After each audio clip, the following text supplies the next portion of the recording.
La primera vez que pensé en sacar ese espejo de mi casa no fue cuando vi algo raro en el reflejo.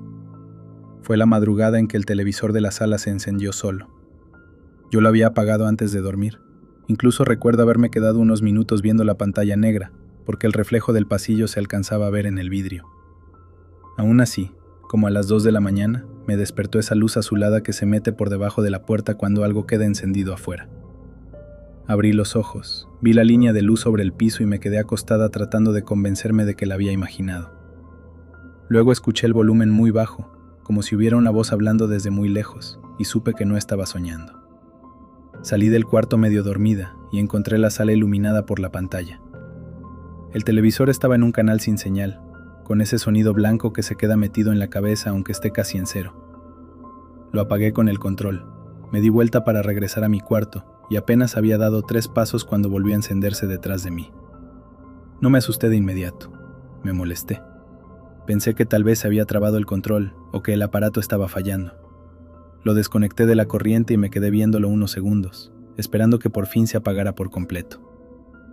La pantalla siguió encendida todavía un momento más, y antes de quedar negra alcanzó a reflejar el pasillo y el espejo de obsidiana colgado en la pared. En ese reflejo se veía algo oscuro al fondo, parado donde mi casa ya no continuaba. Ese espejo lo había comprado esa misma tarde en una venta de garaje. La casa estaba casi vacía y tenía esa sensación rara de los lugares que ya se quedaron sin vida antes de quedarse sin muebles. Había cajas abiertas, cuadros arrumbados, lámparas viejas y ropa doblada sin cuidado. El espejo estaba sobre una mesa pequeña, recargado entre unos candelabros de metal y unos libros húmedos. Me llamó la atención porque no parecía un espejo común. La superficie era negra, como piedra pulida, y la luz no rebotaba igual que en el vidrio, más bien se hundía. La señora que estaba cobrando casi no habló conmigo. Me dijo el precio sin mirarme mucho, agarró el dinero y retiró la mano rápido, como si ya no quisiera tocar el marco ni un segundo más. Pensé que solo quería terminar la venta. Si en ese momento hubiera notado la cara con la que me entregó el espejo, tal vez ni siquiera me lo habría llevado. Cuando llegué a mi departamento lo colgué en el pasillo, justo entre la sala y los cuartos. Desde el principio se veía extraño. La profundidad del reflejo no coincidía con la distancia real de la pared, y si uno se le quedaba viendo más de unos segundos, empezaba a dar la sensación de que no estaba reflejando la casa tal como era, sino una versión más apagada, más vieja, como si del otro lado hubiera el mismo lugar después de haber permanecido cerrado durante años. Traté de ignorarlo porque me gustaba cómo se veía ahí colgado, pero esa primera madrugada frente al televisor, empecé a pensar que no había llevado solo un objeto a la casa. A la mañana siguiente quise quitarme la idea de la cabeza. Me arreglé para ir al trabajo, y al pasar frente al pasillo vi el espejo de reojo. Ahí estaba otra vez esa zona más oscura dentro del reflejo, como una figura parada al fondo, apenas marcada contra la pared. Me detuve y volví a mirar directamente. La forma seguía ahí. Caminé hacia el espejo pensando que tal vez era una sombra mal formada por la luz del techo, pero conforme me acercaba, el resto del reflejo seguía normal, y solo esa parte permanecía fuera de lugar. Cuando quedé a pocos pasos, la figura ya no parecía una mancha. Parecía alguien observando desde el fondo de un pasillo que no era exactamente el mío. Me fui a trabajar con esa imagen encima, y durante todo el día tuve la sensación de que había dejado a alguien dentro de mi casa. Esa noche llegué cansada, y lo primero que noté fue que el foco de la cocina estaba encendido. Yo no lo había dejado así. Entré, lo apagué, y en cuanto salí de nuevo al pasillo escuché el zumbido de la cafetera. La cafetera estaba sobre la barra, desenchufada desde la mañana porque llevaba días fallando. Aún así el piloto rojo comenzó a parpadear, y el aparato soltó ese ruido bajo que hacen las resistencias al calentarse. No duró mucho. Fueron unos segundos nada más. Lo suficiente para dejarme parada viendo un cable suelto sobre la barra mientras el espejo, desde el pasillo, reflejaba la cocina oscura y algo alto junto al marco de la puerta.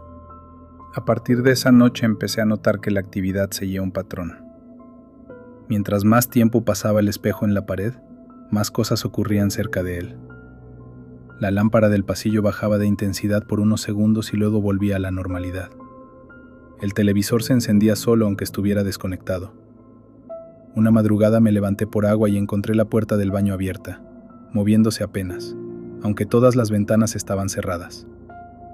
Escuché el sonido del microondas haciendo el clic del encendido desde la cocina, pero cuando fui a revisar no tenía ni reloj ni corriente. Lo que más me inquietaba era que todo eso sucedía cuando yo acababa de pasar frente al espejo, o cuando me quedaba mirándolo más tiempo del normal. Como si algo esperara mi atención para hacer notar que estaba ahí. Y esa idea empeoró todavía más la noche en que lo oí hablar. Yo estaba acostada, casi dormida, cuando escuché que alguien decía algo desde el pasillo. No sonó como una llamada fuerte ni como un lamento. Sonó como una voz gastada, muy baja, pronunciando sílabas cortadas, como cuando alguien trata de hablar desde otra habitación con la garganta seca. Me incorporé en la cama y aguanté la respiración para escuchar mejor. La voz volvió, esta vez más cerca, y aunque no entendí las palabras, sí entendí una cosa. No venía de afuera del departamento. Venía del tramo del pasillo donde estaba el espejo. Abrí la puerta con cuidado y lo primero que vi fue la lámpara del corredor balanceando una sombra lenta sobre la pared. Frente a mí no había nadie. En el reflejo de la obsidiana, al fondo, la figura ya no estaba quieta. Tenía la cabeza ligeramente inclinada, como si hubiera estado escuchando detrás de mi puerta. Desde entonces dejé de caminar por el pasillo sin prender todas las luces. Empecé a dormir con la televisión de mi cuarto encendida para no escuchar tanto el silencio de la casa. Aún así seguían pasando cosas. Varias veces desperté porque sentía peso en la orilla de la cama, como si alguien hubiera apoyado una mano o una rodilla junto a mí. Una madrugada sentí claramente que me tocaron el tobillo por encima de la cobija. Me incorporé de inmediato y prendí la lámpara, pero el cuarto estaba vacío. Lo único distinto era el espejo de cuerpo entero del closet, que reflejaba la puerta abierta y detrás de ella, el pasillo oscuro. Desde esa distancia se alcanzaba a ver la obsidiana en la pared. En su superficie negra había una sombra vertical más marcada que las otras noches, y por primera vez tuve la impresión de que no me estaba mirando a mí. Estaba mirando hacia adentro de mi cuarto. Yo seguía tratando de actuar como si todavía tuviera control de todo. Me decía que, si encontraba de dónde venían los ruidos, o si lograba quitar el espejo de la pared, todo iba a terminar. Pero la situación se volvió más pesada antes de que pudiera hacerlo. Una noche, mientras me cepillaba los dientes, escuché que el televisor de la sala se encendía otra vez. Fui hasta allá con la espuma todavía en la boca, y lo encontré mostrando una pantalla gris, sin imagen. Lo apagué desde el botón del aparato, regresé al baño, y al entrar vi mi reflejo en el espejo del lavabo con el pasillo a mis espaldas. Detrás de mí, en el reflejo, había alguien parado junto a la puerta del cuarto. Era una figura alta y oscura con el contorno de la cabeza y los hombros bien marcados. Escupí la pasta, me giré de inmediato y el pasillo estaba vacío. Cuando volví a mirar el espejo del baño, la figura ya no aparecía ahí. Se veía en la obsidiana del pasillo, mucho más cerca que antes, como si hubiera avanzado mientras yo tardaba en entender lo que estaba viendo. Al día siguiente regresé a la casa donde había comprado el espejo. Necesitaba preguntarle a esa señora si sabía algo, lo que fuera. Cuando llegué, la casa estaba cerrada. No había mesas, ni cajas, ni letreros de venta. Toqué varias veces y nadie abrió. Una vecina me preguntó a quién buscaba. Le dije que a la señora que había estado vendiendo cosas un par de días antes. Se me quedó viendo con una expresión rara y me dijo que esa casa llevaba vacía desde hacía meses. Le describí a la mujer que me había cobrado y entonces bajó la voz. Me contó que la última persona que vivió ahí era una señora mayor que murió poco antes de que la familia fuera a sacar muebles. No le dije nada más. Sentí que si seguía preguntando iba a escuchar algo que no quería saber frente a esa casa. Me subí al carro con la sensación de haber cometido una tontería enorme, y todavía no sabía qué tan grande era. Esa noche quise descolgar el espejo apenas entré al departamento. Lo tomé del marco y en cuanto lo levanté sentí lo pesado que era, mucho más de lo que recordaba. Lo bajé con cuidado y lo apoyé en la sala, frente al sillón. Estaba decidiendo si envolverlo o sacarlo a sí mismo cuando escuché la voz otra vez. Esta vez no venía del pasillo, venía del mismo espejo.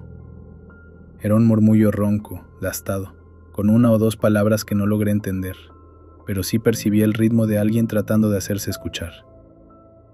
Me quedé helada con las manos todavía sobre el marco. La superficie negra me devolvía a la sala, mis hombros tensos, y detrás de mí, el inicio del pasillo. La figura estaba ahí, a media distancia, tan clara que ya no parecía parte del reflejo, sino alguien parado dentro de otra casa, usando el espejo para mirarme desde allá. Y entonces pasó algo peor. Mientras yo la veía, empezó a acercarse. Se fue acercando dentro de la obsidiana, con una calma que me hizo entender que no tenía ninguna prisa. Solté el espejo y retrocedí hasta chocar con la mesa. La voz seguía saliendo muy baja, como si viniera desde muy lejos y al mismo tiempo desde atrás de la superficie. No recuerdo cuánto duró eso. Recuerdo nada más que, cuando la figura ya ocupaba casi todo el fondo del reflejo, dejó de avanzar y giró apenas la cabeza. Lo hizo como si estuviera escuchando algo detrás de mí. Yo no había oído nada. Aún así me di vuelta, y en ese mismo instante la lámpara de la sala se apagó. La oscuridad duró apenas un momento, porque la televisión se encendió sola y llenó el cuarto con esa luz gris de estática. En esa luz alcancé a ver una silueta pasando frente al comedor. La vi con mis propios ojos, cruzando el espacio donde un segundo antes no había nada. Salí corriendo hacia la puerta, pero antes de llegar sentí que algo me agarró del brazo. Me solté como pude, abrí la puerta y me fui al pasillo del edificio sin llaves, sin teléfono, sin nada. Me quedé ahí hasta que amaneció. A la mañana siguiente regresé acompañada por mi hermano. No le conté todo porque sabía cómo iba a sonar, pero sí le dije que quería sacar un espejo viejo que me estaba poniendo mal. Mi hermano se burló un poco de mí por haberlo sacado tan temprano para eso. Entre los dos le dimos la vuelta al marco para envolverlo, y fue ahí cuando vimos las marcas en la parte trasera. Eran líneas grabadas a mano formando un círculo irregular con otros trazos cortos alrededor, como si hubieran querido encerrar algo con símbolos que el tiempo casi había borrado. En las orillas del marco había manchas oscuras metidas en las uniones de la madera. Mi hermano preguntó si yo había derramado algo. Le dije que no. No hizo más preguntas, pero dejó de bromear. Logramos bajarla al carro y lo llevamos a un terreno baldío a las afueras. Yo quería romperlo, enterrarlo, quemarlo, hacer algo definitivo. Mi hermano dijo que mejor lo dejáramos ahí y nos fuéramos.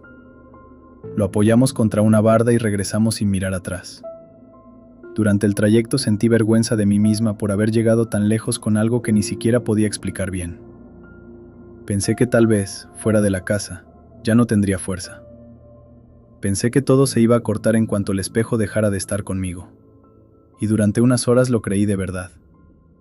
Esa noche, por primera vez en días, el departamento se sintió ligero. No había ese peso en el pasillo ni esa sensación de que algo escuchaba detrás de las puertas. Cenamos ahí mismo para que yo no me quedara sola tan rápido, y cuando mi hermano se fue, me quedé viendo televisión en la sala tratando de acostumbrarme otra vez al silencio normal de la casa. Me dormí tarde, ya más tranquila. El problema fue la madrugada. Me despertó una voz muy cerca del oído. Dijo mi nombre. Abrí los ojos y sentí el cuerpo pesado, como si me hubieran dejado algo encima del pecho. No podía mover los brazos bien. El cuarto estaba oscuro, pero desde la puerta se alcanzaba a ver el pasillo. Y en medio del pasillo había una figura más negra que la oscuridad, parada a la misma altura donde el espejo solía colgar.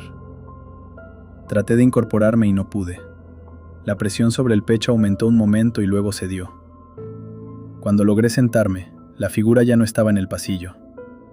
Corrí a prender las luces, revisé toda la casa y no encontré nada. Lo que sí encontré fue algo que me dejó peor. En el espejo del baño, sobre la condensación que había quedado por una regadera anterior, había una línea marcada desde arriba hacia abajo, como si alguien hubiera pasado un dedo lento por la superficie. Me acerqué a borrarla y vi en el reflejo que, detrás de mí, la puerta del baño empezaba a cerrarse sola. Ya no importaba dónde estuviera el espejo. Lo que fuera que estaba ligado a él ya conocía mi espacio, mis horarios, mi voz. Durante semanas seguí escuchando pasos en el pasillo y ese murmullo bajo que a veces parecía hablar desde otro cuarto. Hubo días tranquilos, sí, pero nunca volvió a sentirse todo completamente normal. A veces los aparatos se activaban solos por segundos. A veces una pantalla apagada reflejaba movimiento donde no había nadie. Y en más de una ocasión, al pasar frente a un espejo tuve la sensación de que algo seguía ahí un instante más, observando antes de retirarse. Con el tiempo encontré más información sobre espejos de obsidiana usados en rituales para mirar presencias. No quise leer demasiado. Me bastó entender que no eran objetos decorativos ni curiosidades antiguas. Eran instrumentos hechos para abrir una vista hacia algo que la mayoría de la gente nunca debería intentar ver. Pensé muchas veces en volver al terreno baldío para comprobar si el espejo seguía ahí, pero nunca fui. Una parte de mí prefiere no saber si alguien lo encontró, y decidió llevarlo a su casa como hice yo. Hasta hoy no he vuelto a comprar nada en una venta de garaje sin pensarlo 2 veces. Y todavía hay noches en que despierto con la certeza de que alguien acaba de hablar junto a mi cama. Cuando eso pasa, no miro enseguida hacia la puerta. Tampoco reviso los espejos de la casa. Me quedo quieta, escuchando, esperando que no vuelva a repetir mi nombre. Porque si algo aprendí con ese espejo, es que hay objetos que no guardan una historia, guardan una presencia.